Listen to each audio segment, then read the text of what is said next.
విద్యుత్ కొనుగోళ్ల వివాదంపై స్పందించారు ఉప ముఖ్యమంత్రి భట్టి విక్రమార్క.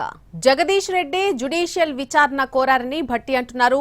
కక్ష సాధింపు కోసం వేసినటువంటి కమిషన్ కాదని, తప్పు చేయకపోతే కమిషన్ ముందుకు వెళ్లి వివరాలివ్వాలని కౌంటర్ ఇచ్చారు భట్టి విక్రమార్క.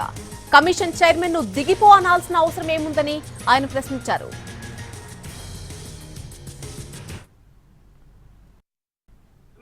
మేము మోర్ డెమోక్రటిక్గా ఎవరిని అగౌరవపరచాలని కించపరచాలని మోర్ డెమోక్రటిక్గా వారు అడిగిన దాని మీద సభానాయకుడిగా ఉన్నటువంటి ఆనాడు సభానాయకుడిగా రేవంత్ రెడ్డి గారు ముఖ్యమంత్రిగా ఎస్ సభ ఆలోచన ఆ రకంగా ఉంటే డెఫినెట్గా గౌరవిస్తామని చెప్పి జ్యుడిషియల్ ఎంక్వైరీ చేశారు.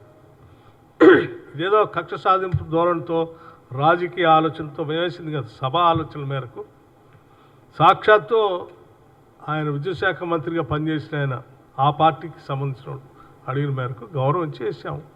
ఆ వేసింది కూడా మేము నియమించింది కాదు కదా, it is judicial enquiry. So మేమెవరు ఇంటర్ఫియర్ కావట్లేదు, రోజువారీ కార్యకలాపాలు మాకు సంబంధం కూడా లేదు అది. So it is a transparent judicial enquiry. One has to respect that.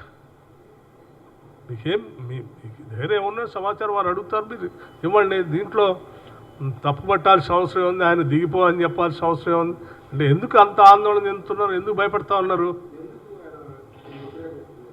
అదే నేను అడుగుతా ఉన్నాను. అది రాష్ట్రం, ప్రజలు, జర్నలిస్టులు, మేధావులు అందరూ ఆలోచించాల్సి. జ్యుడిషియల్ ఎంక్వైరీ ఏంటని అడిగాడు. మేము మోర్ డెమోక్రటిక్గా ఎవరిని అగౌరవ